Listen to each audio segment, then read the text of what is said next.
Hola, Altubers. Parece que le tenemos miedo al futuro, porque si no nos explica cómo tantas veces hemos representado ese futuro y siempre lo hemos hecho en términos negativos.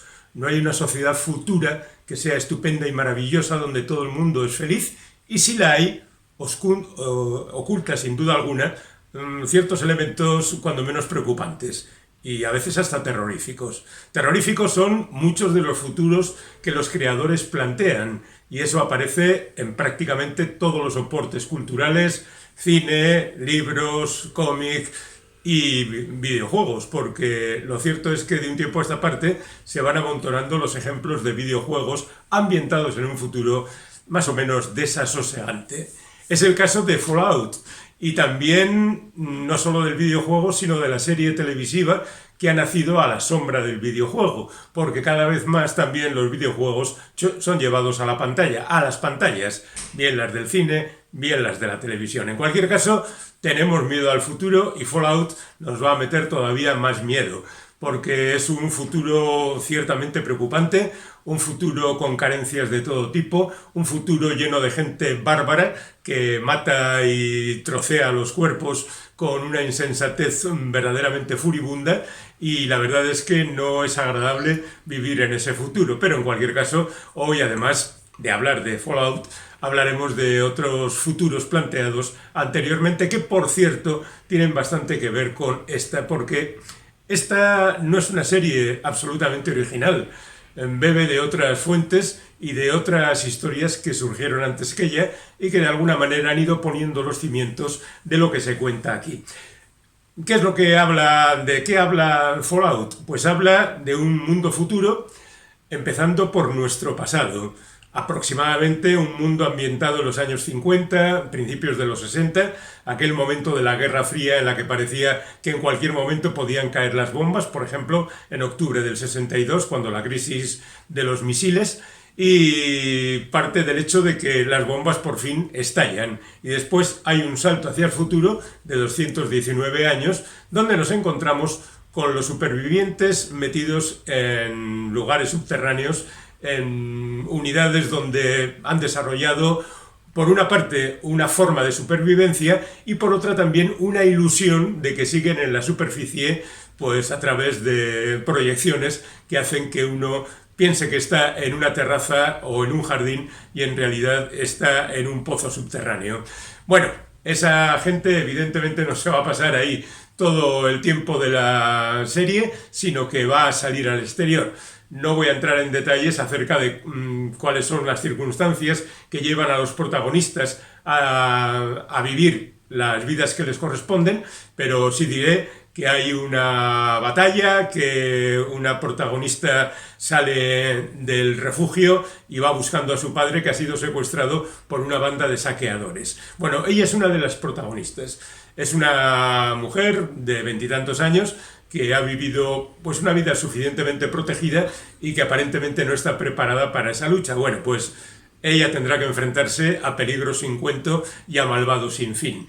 Por otra parte, nos encontramos con otro personaje, Maximus, que es escudero de un caballero.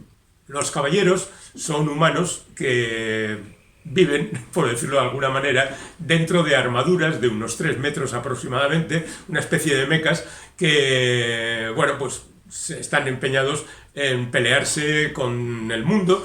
No se sabe muy bien si para hacerlo mejor o para hacerlo peor, pero en cualquier caso, digamos que son los fuertes. Bueno, pues el escudero, que es una especie de chico para todo del caballero, acaba convertido en caballero por diferentes circunstancias, y él es otro de los protagonistas que van a vivir estas circunstancias terribles. Luego tenemos al Ghoul, que es un tipo que viene ya desde el principio de los tiempos, desde aquellos años 50, desde aquel momento en que las bombas estallaron. De alguna manera también nos hace retroceder de vez en cuando hacia aquellos momentos para contarnos algunos detalles, tanto de la sociedad como del personaje. Es un muerto viviente.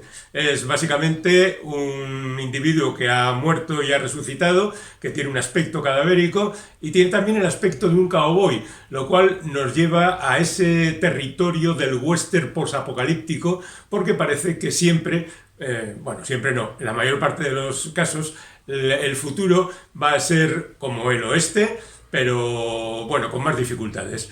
Y este personaje, además de la ambientación, le da ese plus a la serie para pensar que estamos ante un western posapocalíptico. Pero al mismo tiempo, para que no falte de nada, tenemos a los supervivientes del refugio que van descubriendo cosas que la verdad es que no habían pensado en ningún momento, han vuelto a protegerse allí y tratan de seguir su vida mientras van descubriendo que aquel ataque de los renegados no fue una casualidad. Bueno, muchas intrigas, muchas circunstancias, muchas peleas, los personajes van descubriendo a otras gentes, a veces los personajes se pierden.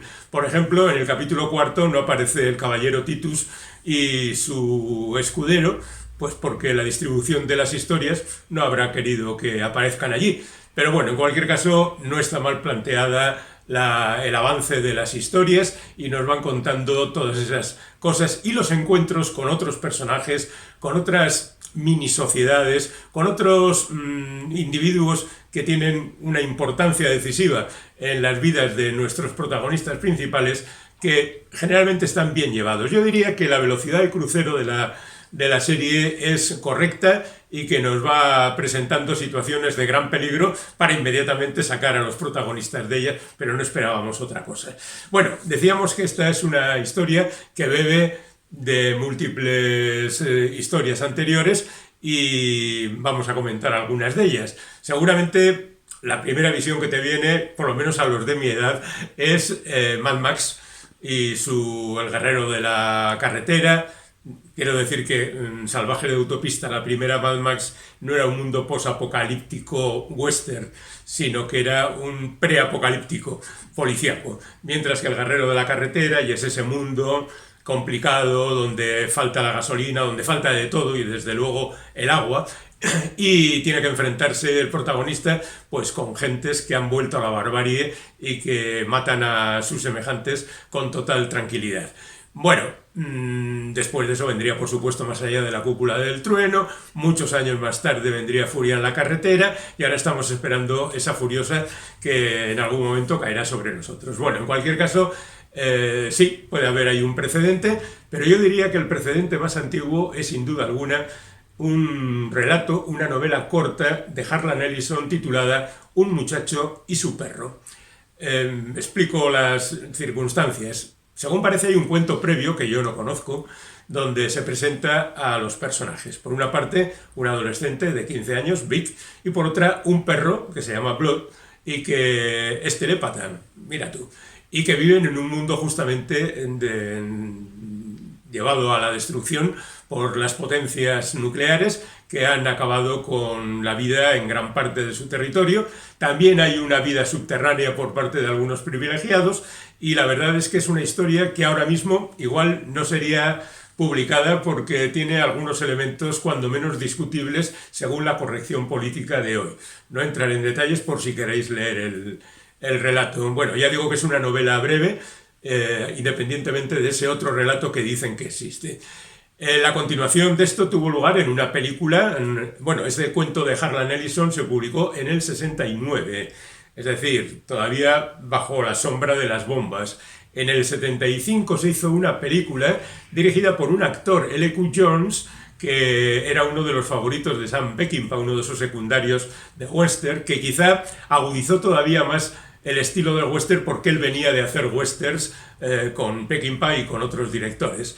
Y lo cierto es que no se apartaba demasiado, quizá un poco más en las relaciones entre sexos que lo que planteaba el relato, pero con todo era bastante canónico. Y el remate vendría con una serie de cómics de Richard Corben, el famoso autor de Eden y de Mundo Mutante y tantas obras recordadas por los aficionados, que adaptó el cuento original y además hizo una especie de epílogo guionizado por el propio Harlan Ellison en el que trataba de dar final a la saga.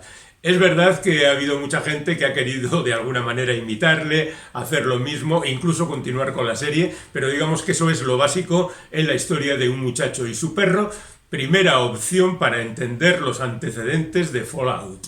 Pero tenemos más antecedentes, películas o series que han abonado el terreno para que lleguemos a este Fallout. Por ejemplo, tenemos la más prestigiosa de todas ellas, La carretera, la novela de Cormac McCarthy, llevada al cine años después y ahora mismo llevada también al cómic, en una adaptación más o menos fiel a la historia contada en la novela, que por otra parte tampoco es muy original, porque esa historia ya la habíamos leído en otras ocasiones anteriores, incluso la habíamos visto ya en el cine. Pero como Cormac McCarthy era un escritor de gran potencia y convencimiento popular, pues la gente aceptó La carretera como si fuera algo así como el Evangelio.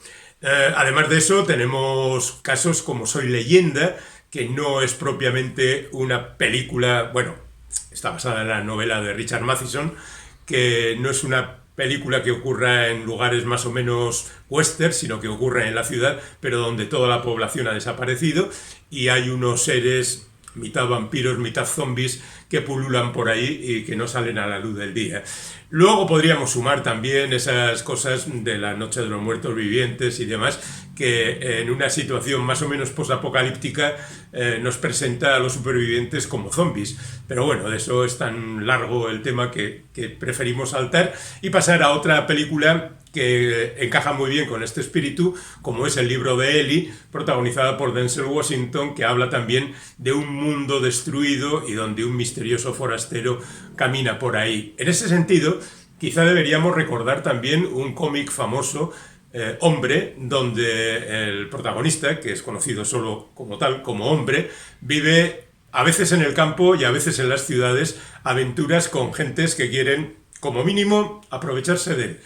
Seguramente matarle y desde luego robarle todas sus posesiones, que por cierto no son muchas. Bueno, yo creo que este libro, bueno, hay un libro publicando las historias que anteriormente fueron publicadas en revistas, es una muestra de cómo es la actividad posapocalíptica en un futuro que no deseamos demasiado, pero que bueno, está ahí como posibilidades. En ese sentido también tendríamos Mensajero del futuro, que es la segunda película que dirigió Kevin Costner y basada en una novela de David Brin y que contaba la historia de cómo, a pesar de las dificultades posapocalípticas, se mantenía el correo en Estados Unidos. Y el protagonista era justamente el cartero, que era el título original, que seguía llevando misivas entre un lugar y otro. Por supuesto, había casi también una adaptación del western tipo Shane, del forastero que llega a un pueblo y se encuentra con problemas en clave, ya digo, futurista. El propio Kevin Costner protagonizó otra historia posapocalíptica en Waterworld, aunque en esa ocasión de desierto nada, sino más bien todo el mundo estaba lleno de agua. Podíamos hablar de Creator o incluso de Terminator, que también habla de la rebelión de las máquinas y a dónde nos llevaría todo eso, y Akira, sin duda alguna, primero el cómic, después el anime, que contaba las historias de ese personaje en ese ambiente que nos presenta un futuro nada agradable. Tenemos, por supuesto, el planeta de los simios, donde el futuro de la Tierra es que esté dominada por los simios, en las dos series que se han protagonizado, una en los años 60 prolongándose hasta los 70 y otro más reciente desde hace 12 años aproximadamente. Además de esto podríamos hablar de Un lugar tranquilo, que es, hay dos películas ya que hablan de ese lugar donde los sonidos son muy peligrosos. Por supuesto, The Last of Us, que es una adaptación de un videojuego y que tiene muchos elementos en común con Fallout. El hombre y la adolescente que huyen de los zombies escapándose como pueden. Incluso podríamos hablar de Hijos de los hombres, en ese futuro donde no nacen niños, pero yo terminaría con una película totalmente olvidada y que se titula Autómata, protagonizada por Antonio Banderas, donde es una película muy de serie B, donde el ambiente es prácticamente clavado al de Fallout. Es decir, ruinas más o menos industriales, gente aislada, muy pocos personajes en en el reparto y bueno, un enfrentamiento con máquinas. Aquí también en Fallout hay algunas máquinas que andan pululando por ahí. Y dicho todo esto, creo que conviene destacar la personalidad de los que han llevado adelante este programa, que son Lisa Joy, por una parte, y por otra Jonathan Nolan, que es el hermano pequeño de Christopher Nolan, y que son pareja en la vida real, y que juntos han trabajado en series tan conocidas como Westworld, como Reminiscencia o como The Peripheral. Debemos decir que a veces los trabajos son como productor ejecutivo, a veces como guionista, a veces como creadores de la historia o de la serie y a veces también como directores, no entraré en detalles. Eso es lo que han trabajado juntos. Pero además debemos decir que Jonathan Nolan ha trabajado mucho para su hermano. De hecho, Memento, la primera película de Christopher Nolan, está basada en un cuento de Jonathan Nolan. Y curiosamente, en el rodaje de esa película, con guión de Jonathan, es donde se conocieron Lisa y Jonathan. Se casaron y de eso hace ya 25 años. Bueno, además del guión de esta película, el bueno de Jonathan ha trabajado para su hermano en cosas como El truco final o dos películas de Batman, la segunda y la tercera, y también en Interestelar. Y al margen de eso, también ha ejercido como guionista de otra serie, yo creo que bastante conocida por aquí, que es Person of Interest, y que no tiene demasiado que ver con el resto de las propuestas. En cuanto a los protagonistas, pues tenemos a Ella Purnell, que interpreta a esa chica que se escapa del refugio y va a buscar a su padre, que curiosamente debutó en el cine con una película de ciencia ficción, Nunca me abandones. Es curioso porque es una mujer que nació en el 96 y que lleva ya un montón de películas protagonizadas, bueno, quizá no protagonizadas, pero sí actuando en ellas, entre las que destacarían algunas otras como Intruders de Fresnadillo, que es una película que hizo ya también hace mucho tiempo, Kick-Ass 2, que es una película que de alguna manera roza también con el fantástico, El ejército de los muertos, Maléfica, Star Trek, una de las series de Star Trek, en definitiva que se ha trabajado el género. Por otra parte tenemos a actor que interpreta a The Ghoul, que es uno de esos secundarios que aparece en cientos de series y de películas y que se llama Walton Goggins, y que debutó en el cine con Eternamente Joven, de alguna manera también una película fantástica en la que Mel Gibson no envejecía jamás. Además en el nuevo Karate Kid, el caso Bourne, en Predators y luego en el terreno que nos ocupa, pues está en películas como Cowboys y Aliens, en Ant-Man y la avispa, en definitiva un montón de películas de este género, incluyendo Justified, que es donde más ha trabajado, que es una serie western también, que le acerca al personaje de este Fallout. Y además de todo esto tenemos a Kaiman Lalan, que sale poco, pero es el padre de esa protagonista, que estuvo durante mucho tiempo relacionado con David Lynch. Y es recordado por ser el Paul Atreides del primer Dune, o también haber protagonizado Terciopelo Azul, pero seguramente es mucho más recordado por ser el agente Cooper de Twin Peaks, una serie histórica, legendaria ya, y que lo convirtió en una leyenda, a pesar de que luego su carrera no ha sido especialmente destacada. Así que lo sentimos mucho, Kyle. Tu papel en esta serie tampoco es muy destacado, aunque te apreciamos por lo que significas en tu relación con el maestro David Lynch. Y esto es Fallout, básicamente. Hemos recordado algunas otras películas y series que estarían cerca de ella y esperamos que os haya servido para decidir si vais a verla o no vais a verla.